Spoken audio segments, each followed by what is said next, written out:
Kevin Garnett pioneered the youth movement into the NBA. People wanted him to fail. No one thought he could make it. I was so ready to prove everybody wrong. Beyond the Glory, next on Fox Sports Net.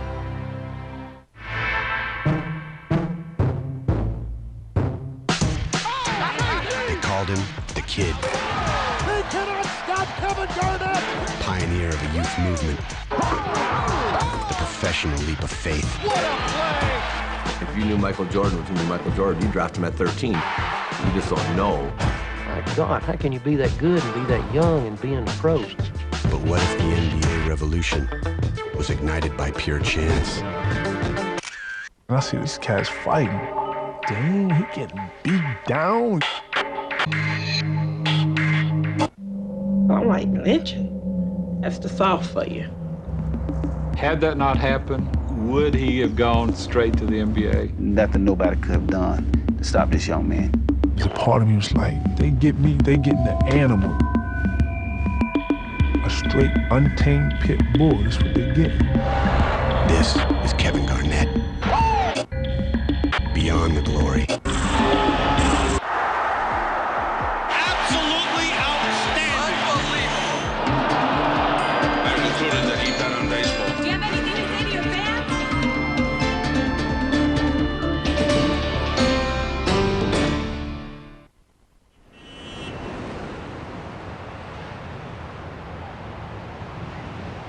October 1st, 2003. One day before the start of training camp. I'm happy to know that I'm going to be in Minnesota for the rest of my life. Kevin Garnett signs a 5-year contract extension with the team that drafted him straight out of high school. I'm excited for the fans. I'm excited for the city. I'm excited, for real. Really, really excited. Hey, Sid, we can do anything right now. He's always kept some of that innocence. He came in as the kid, and he's now the man. He's all of 27 years old.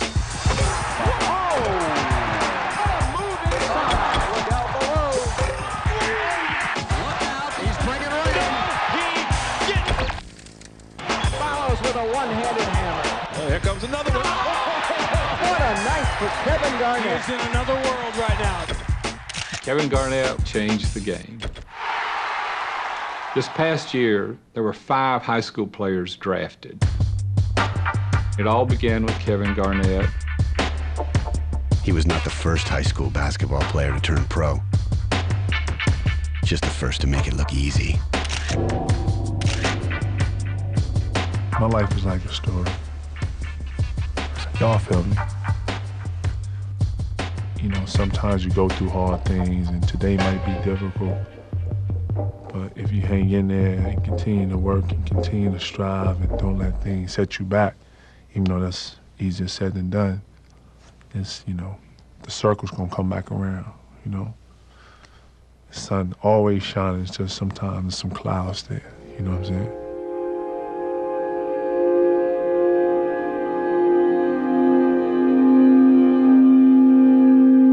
The basketball phenomenon known as the Kid may never have happened, if not for a bizarre chain of real-life events that could only have happened in the heart of Dixie. It's this country, it's the dirty South. He was born in Greenville, a town so tucked away in the mountains of South Carolina that Confederate deserters came here to hide during the Civil War. It's a beautiful city. That's why I call Greenville such a green city. In the early 70s, Shirley Garnett worked the production line at the 3M plant, where she fell in love with a local hero. O. Lewis McCullough would father her only son. He was a very prominent basketball player, highly sought after athlete. Yes, he was one of the stars during our era. He was about 6'5", really, really shoot the ball, was really, really fast. I would not say he wasn't in his life, but they weren't as close as they should have been.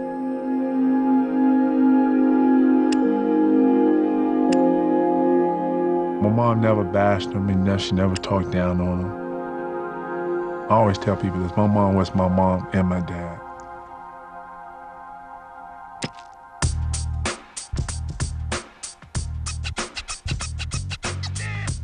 Kevin was the second of Shirley's 3 children.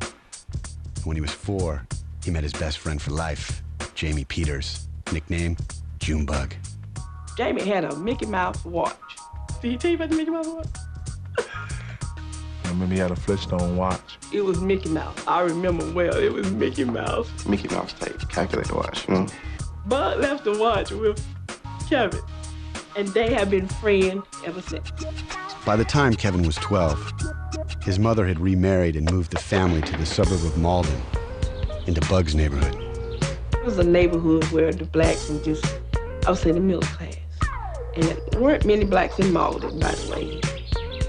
She quit the factory and started her own business, a beauty shop she ran out of the house. She used to have us doing little odd jobs like sweeping up hair on the floor, you know, collecting towels and washing them. I used to sterilize the combs, take the wraps off the rollers. A lot of good stories in the women's salon, better than the barbershop, to tell you the truth. Growing up, Kevin towered over kids the same age. He looked like a basketball player long before he could ever play. I was terrible. You think you just grab the ball, you shoot, and it goes in, and it's not that easy. But basketball was the neighborhood game. Kevin and Bug became regulars at Springfield Park. I got just beat down, just outplayed and just embarrassed a lot of times. You know, I've always been competitive, and it just drove me. We played from sun up to sundown. First thing you hear in the morning, being that we live across the street from, it's basketball, bouncing. Kevin, put that ball up. On Basswood Drive, his game would grow by leaps and bounds. Everybody was like, you know, why don't you go out for varsity, whatever. But I knew my mom wasn't gonna let me play. I just knew. My mom was a type of mother who really wanted us to focus on school, and anything other than that, or that would take our mind off of that, she just wasn't having it. There's 2 things I'm scared of in life. That's God and my mom. He knew. I would have said no. With his best friend's encouragement, Kevin secretly showed up for the basketball tryouts his freshman year. How can Kevin not play on the team? He had to be on the team, yeah. They would always send a permission slip home to sign, but Bud would always be the one to sign the permission slip. But organized basketball is nothing like the playground. First day of practice, we didn't touch a ball. Second night of practice, we didn't touch a ball. There's more to playing basketball than shooting a basketball and dribbling it. I could tell right away he was like my mom. Wanted to be in control, would let you know that this is his gym, he doesn't need you. Whether he liked it or not, Kevin thrived on the discipline. I could teach him a drill at practice, and he could teach it as good as I could the next day. I mean, it was locked in. I just had this mentality that I'm a kid and I'm here to be seen, not heard. You know, that's how my mom taught us to be. But he could not hide his talent. As a freshman starter playing against boys 2 and 3 years older, Kevin averaged 13 points, 14 rebounds, and 7 block shots a game. You dream of coaching somebody like that. You dream of coaching somebody that you can send to a big school. College coaches 1,000 miles from Mauldin would know about Kevin's potential before his mother ever even knew he played a game. I always put my bag outside my window. He would be like, Ash, I'm gonna go up to the park for a little while. Could you just tell Mom I'm at Bug's house or something? He would leave the game and go home and climb through the window in his bedroom as though he never had left to play. That's how I went for like a year and a half, almost 2 years. But the double life would catch up to KG.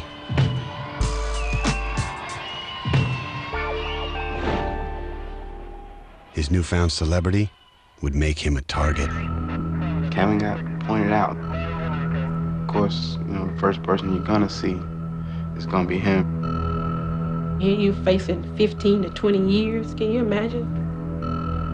And the only thing I can remember hearing is my mom's voice like, don't get caught in the wrong place at the wrong time.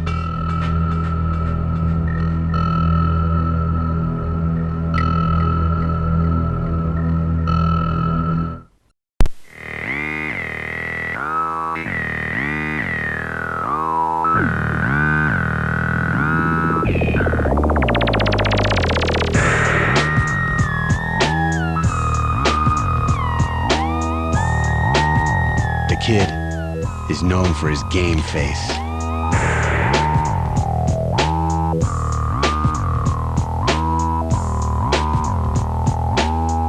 It's a childlike exuberance that can be taken to a frightening extreme.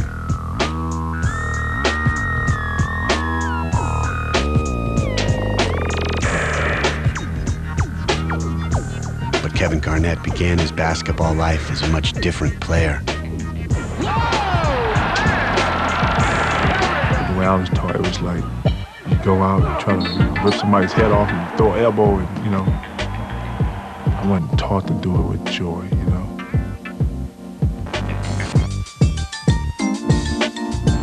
In 1992, KG was a freshman playing on the varsity team for Coach Duke Fisher in tiny Mauldin, South Carolina.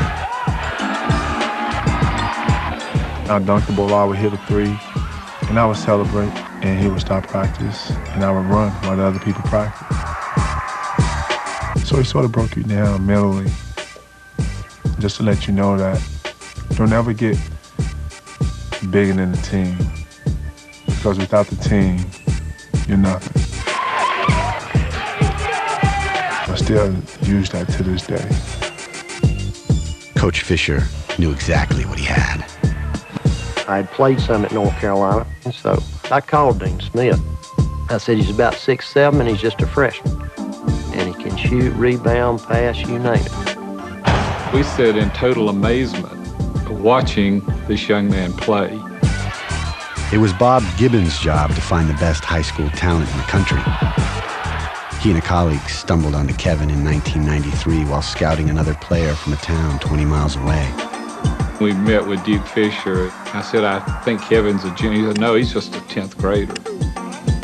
And that made it all the more amazing what he was able to do. Well, I thought he had an all right game.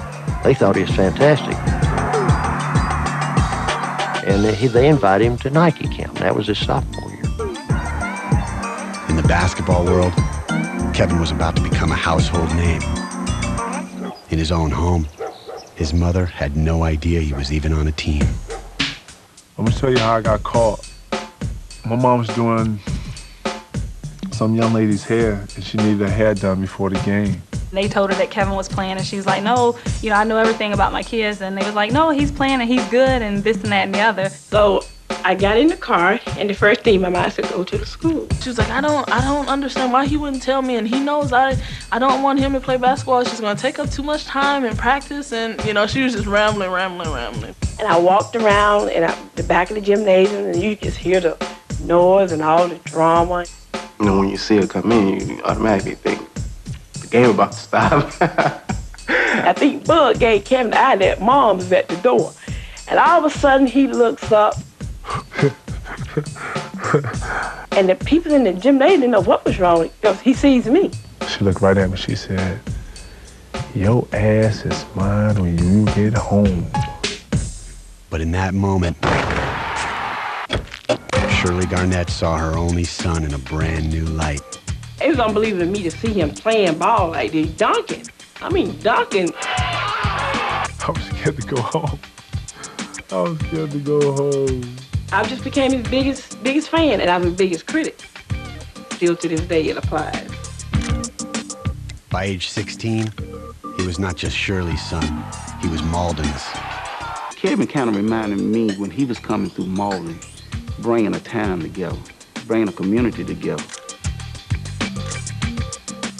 It was more than the whole town of Mauldin.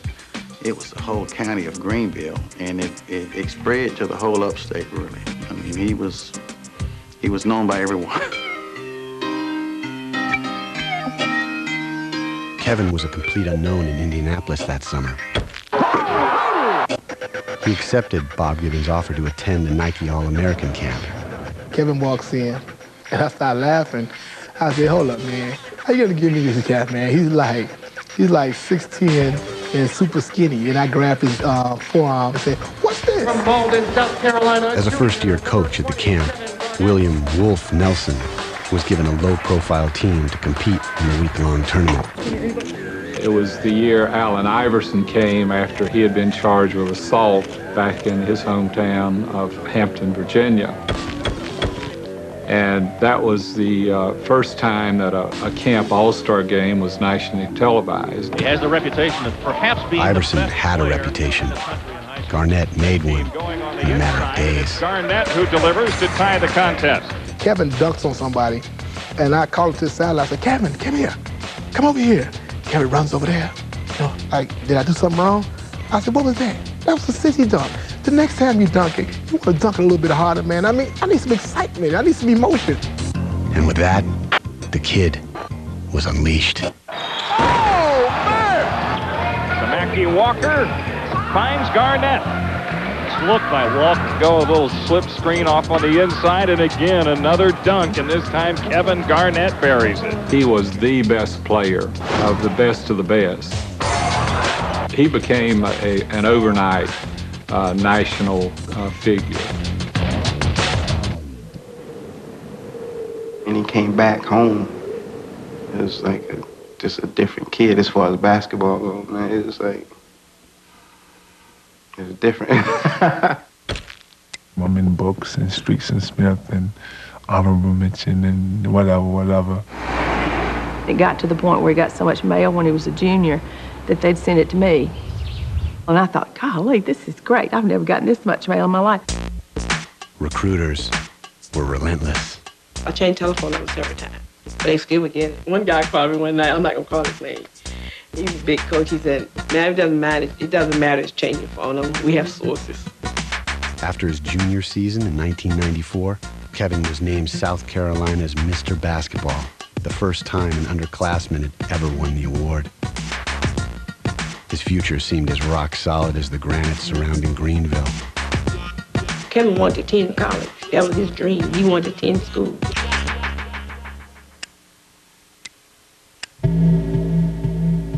That dream began to slip away the last week of school at Mauldin High.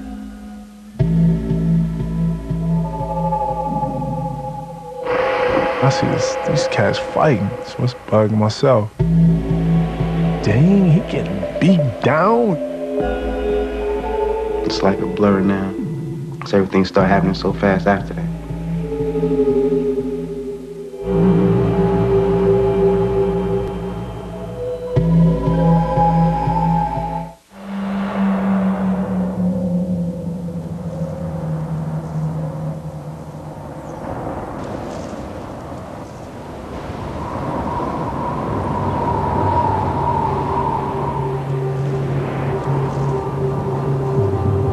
Kevin Garnett has a history in these halls. Something happened here that would set him down an unexpected path. There was a little racial tension going around at school. But you don't really know what to think about it at the time. Still.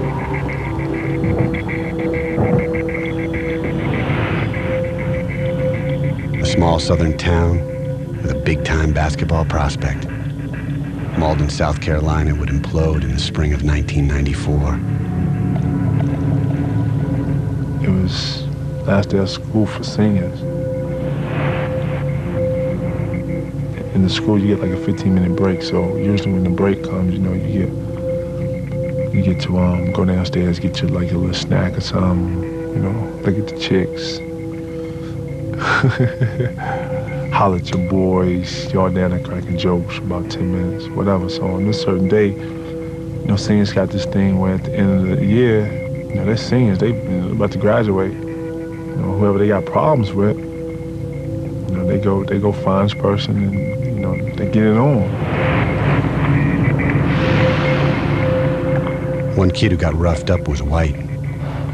By day's end, 3 black kids were in jail, charged with lynching in the 2nd degree. Lynching, by definition, is mob action. It's action by 2 or more people to commit a violent injury to another person. It's a statute from the Deep South, originally intended to prevent mob actions by whites against blacks. It's still a law, and it's still in our discipline code. We don't call it lynching in the school district. We may call it ganging, but we don't call it lynching, but the law itself does say lynching. I know it connotes a lot of bad things, but in fact, it's many people are charged with lynching in South Carolina. It's basically fighting. Under the law, anyone judged to be part of the mob who does not try to stop the violence can also be charged with lynching. As the investigation materialized through the police department and us, we did learn that Kevin was with the group. It was like a lot of us, you know, down there while that was going on. And of course, you know, the first person you're gonna see is gonna be him. Next day in school, a couple of teachers come up to me. It's like, yo, you know, we heard that, the police want to talk to you and you was caught in this altercation or whatever. You know, what happened? And we sat in my doorway with him in a chair and me in a chair, and he just said, I didn't do anything. I was just there. Kevin always wanted to be accepted. He felt odd because of his size and because of his notoriety, and he just wanted to be one of the fellas.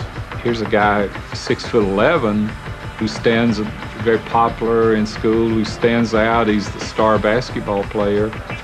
If he's in a crowd, why wouldn't he be noticed? I mean, he would tower above everyone else. They came and got him from school, which made it kind of bad. I pop up and I'm getting ready to dart. I jump over, a couple of desks. I'm dart. I'm like, I don't even know what I'm running for, right? But I'm shook, so I'm getting ready to jet out. The teacher, Miss Willoughby, she goes, Kevin, don't even run. If you ain't doing anything, don't run. You're innocent of this. You told me this. Go with them. It'll all work out. And I did ask the police not to put handcuffs on him. It's like 12 cops out there. As soon as he grabbed me, he started reading me rights and he cuffed me. And he take me down to the county and all that.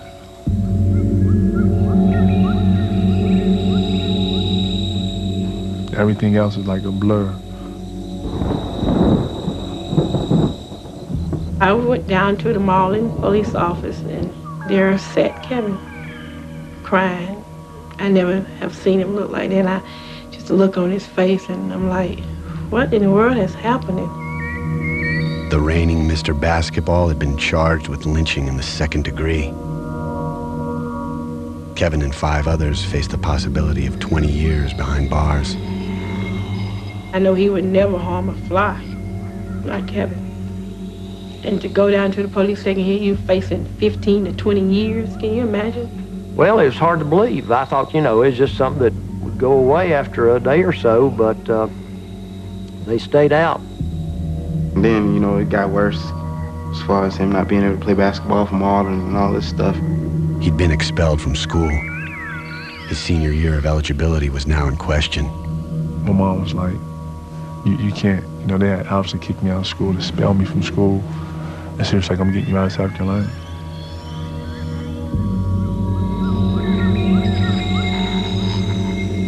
I truly believe Kevin Garnett did nothing other than stand there and witness an incident, a schoolyard incident that took place and could have happened in any school in America.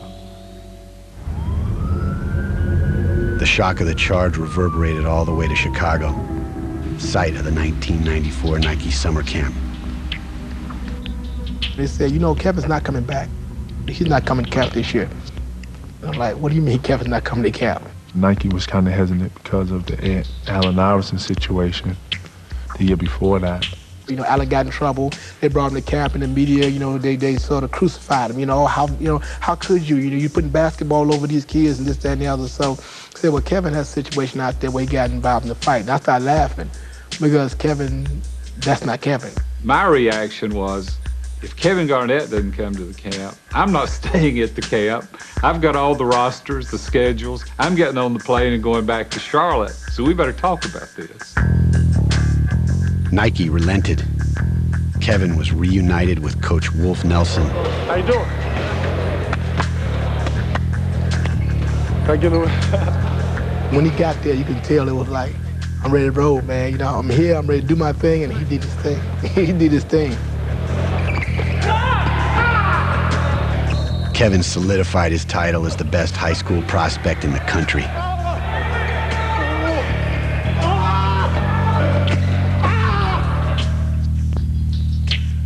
His mother laid the groundwork for their escape from the South. She said, I'm not gonna sit back and let them destroy my baby. You know, I'm not gonna just sit right here and let them just take him down like they're trying to take him down. And they would try to dog him. It was a destiny call.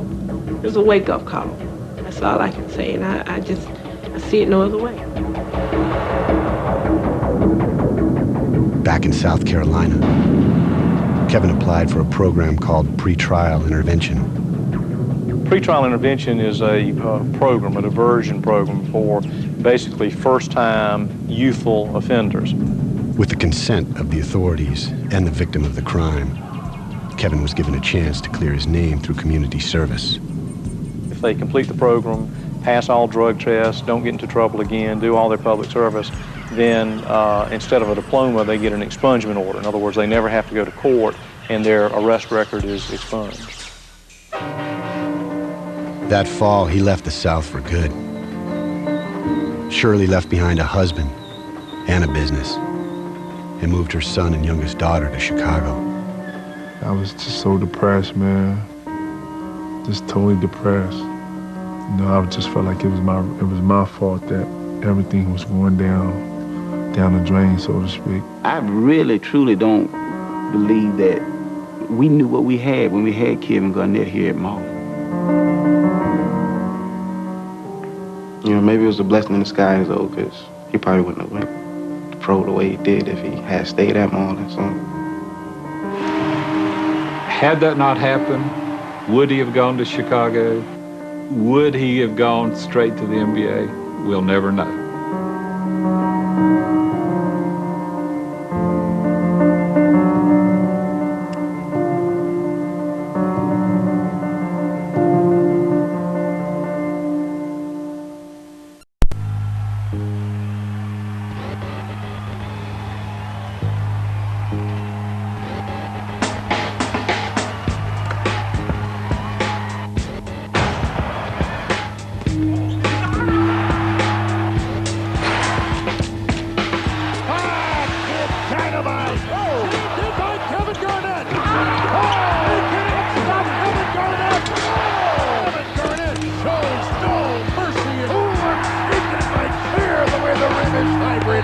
They called him to kid when he turned pro out of high school.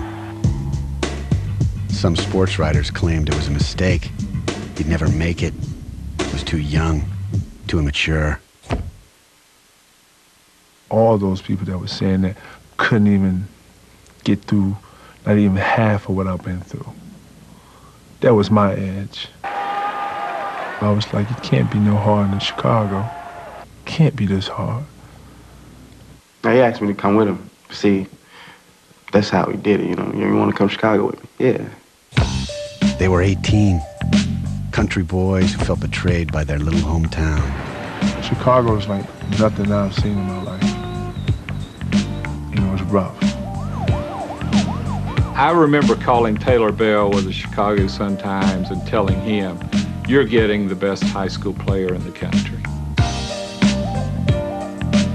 In the spring of 1994, Kevin had been charged in connection with a schoolyard fight he claims he had nothing to do with. 4 months later, they fled South Carolina for the Windy City. The school was Farragut Academy. Kevin had latched onto Coach William Wolf Nelson after 2 summers playing for him at the Nike summer camp. At first, the adjustment was sort of tough for Kevin. Like I said, it's like he's just overwhelmed with, you know, you look at the school and make the school, and it's like, wow, you know, it's like another world. First couple of days of school was hard. It's an all-Hispanic school. Maybe 4,000 kids, you got 100 black kids. You know, having things like what we had going on at our school, and then getting to a school and it's like one white kid there. It was like, man, I didn't even know places like this existed. First day, man, we're in the lunchroom, and the lunchroom is dead silent. We were sitting there at the table, and people are staring at us, and a hot dog just come right over my shoulder, boom, boom. And I was like, oh, God. And bugging myself, turned around, and he's like, you know, basically told everybody in there, we kick their ass if this happened again. Everybody wasn't always nice, you know, and like, these people crazy. He said, I just can't take it. So he left. And I told Kev, we're not going, we're gonna fight to the end.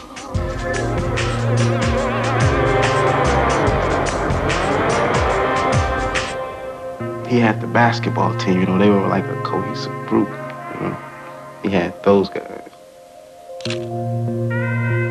Chicago let me be me. Wolf gave me the ultimate freedom to enjoy the game and to show everything you can do. Kevin wanted to play some hard-nosed basketball. He wanted to be challenged, you know. So where I took him was basically where I grew up there. It was just tough around there. He loved that. He was like, yeah, I like that. Don't take me to the other park no more. I want to go hang out with these guys. Martin Luther King Jr. kept an apartment in this neighborhood. 1 block from where it burned to the ground stands a youth center more than 100 years old. This was like the heart and soul of the ghetto. It was 16th Street, the holy city. Kids like KG come here to test their game against the neighborhood players. In Chicago, basketball is the sport. You know, it's like what soccer is overseas. It's like everything. As a high school player, his game was incomparable.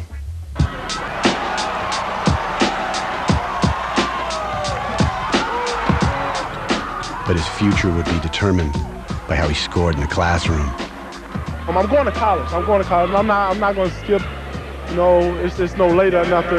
When I qualify, you know, I'm going to college, I'm pick a school, and I'm going to be a regular kid. That's it. One of the factors that led to Garnett changing the whole face of what happens now in the pros and high school basketball players was that he did not have the option to go to college.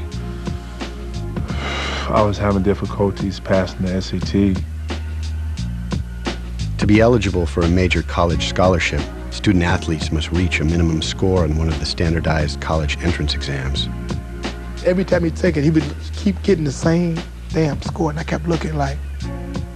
I just know from talking with college coaches who did get his academic transcript that he was not close.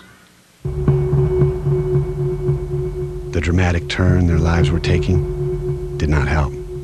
Keep in mind, I was married at the time, and my ex-husband had a stroke, and he had called me, and I had to come home to take care of that end. Myself and Ashley was left up in Chicago for about 9, almost like 10 months. And it was hell.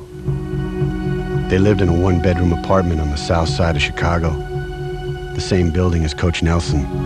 We lived on the 12th floor and he lived on the 11th floor, so we were always down there either eating or he was up there, so he was a big help, he was. I don't know what we would have done without him. Kevin turned to his talent to provide. Play for some of the cats in the neighborhood just to get money. I would save that money, come in, we'd break the money down, or okay, this is for laundry. There were times when we didn't really have groceries or, you know, we needed money to wash clothes.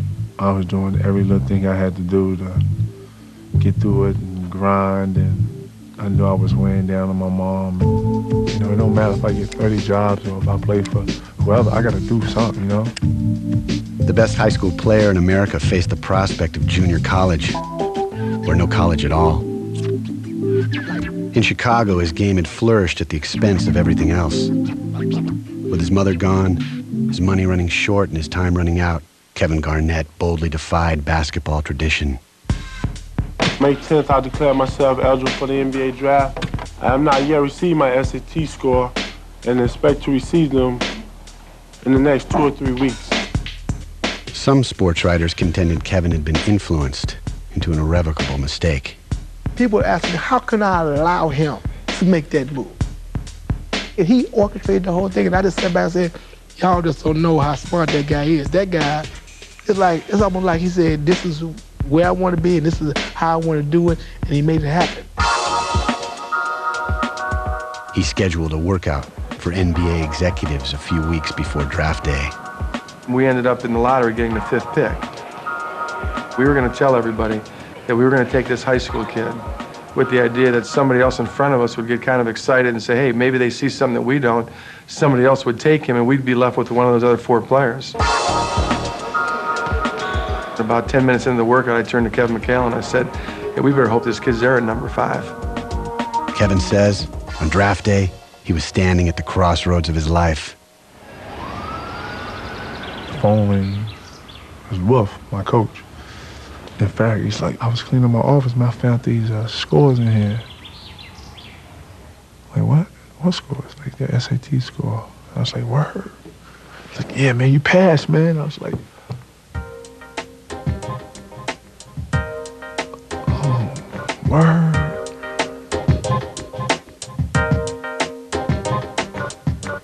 The next 30 minutes, probably the best 30 minutes of my life. With the 5th pick in the 1995 NBA draft, the Minnesota team will select Kevin Garnett from Farragut Academy in Chicago.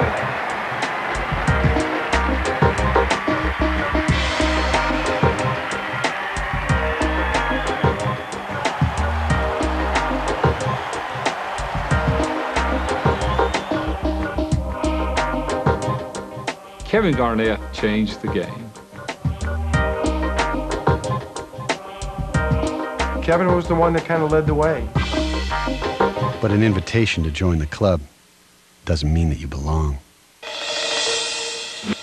You step up to that jump ball and you look at the guy across you and say, hey, look, I'm going to kick your ass. And then you got to go out there and do it. There's nobody holding your hand. I had serious doubts that he was strong enough to play against a Karl Malone or a Shaquille O'Neal. I thought they were just absolutely battering.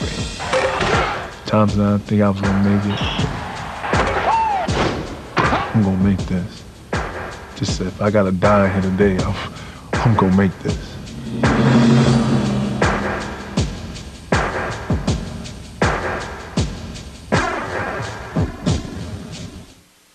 Beyond the Glory on Fox Sports Net is brought to you by Dodge. You could take life as it comes, or you could grab life by the horns. Dodge.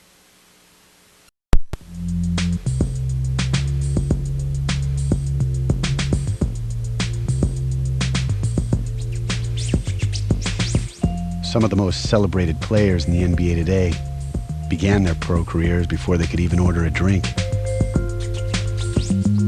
They all stand on the shoulders of Spencer Haywood.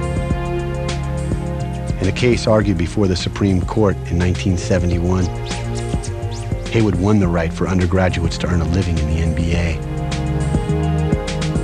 In the 25 years between Haywood and Kevin Garnett, only 3 other high school kids even tried it. We went to play the Los Angeles Lakers, and Cedric Sabalas was playing for him.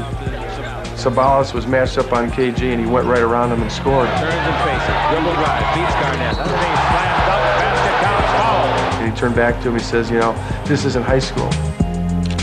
He got that everywhere. People wanted him to fail. No one thought he could make it. It just fueled me. It fueled me. I was so ready to prove everybody wrong. Sabalas would finish his career as a journeyman. Within 1 year, 19-year-old KG was a dominant force, a superstar in the making. Kevin Garnett started this trend of high school players skipping college and going straight to the NBA. Players are now more tuned in to the realities of their chances to be successful in the pros. The key to KG's success lies in the struggle he endured to get there. Kevin was a bit unique in the fact that he did leave Mauldin, South Carolina, and go to Chicago. Was kind of on his own for a while. And I think that served him very, very well. Kevin made that move out of happenstance. A schoolyard skirmish that could have happened anywhere. A size and stature that ensured he'd be singled out. An archaic law that would threaten his future. And a bold move to save his career. I want to play basketball and someday be in the NBA. I want to be out of this predicament that I was in. You can't keep a truly great player down. You can't. It's just not going to happen. In 1997, Kevin Garnett led Minnesota to its first playoff appearance in franchise history. He was rewarded with the richest contract in professional sports history. From day one, he's played like he has to prove he's worth every penny. Even at 19, he was a leader of our team. You know, this franchise, when you think of the Timberwolves, you think of Kevin Garnett. KG has taken the Timberwolves to the postseason each year since then. His team has yet to win a playoff series. Gotta get past the first round. And it's not a bad question. It's not a question that I'm tired of either. It's the question that's really driving me. I can name a bunch of guys that were very, very good players that you guys would probably do a show on, and that 20 years later no one mentions them because they didn't win championships. His legacy in Minnesota is yet to play out, but the kid will always be a legend in Mauldin, South Carolina. He has a desire to be a great basketball player, and he has a sense of history, and he has a respect for the game.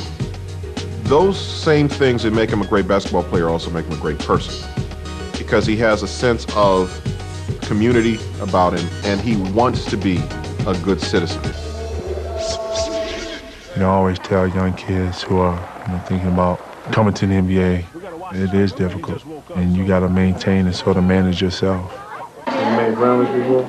And I don't think young kids sometimes understand that. So when I talk to them, I talk from a real perspective.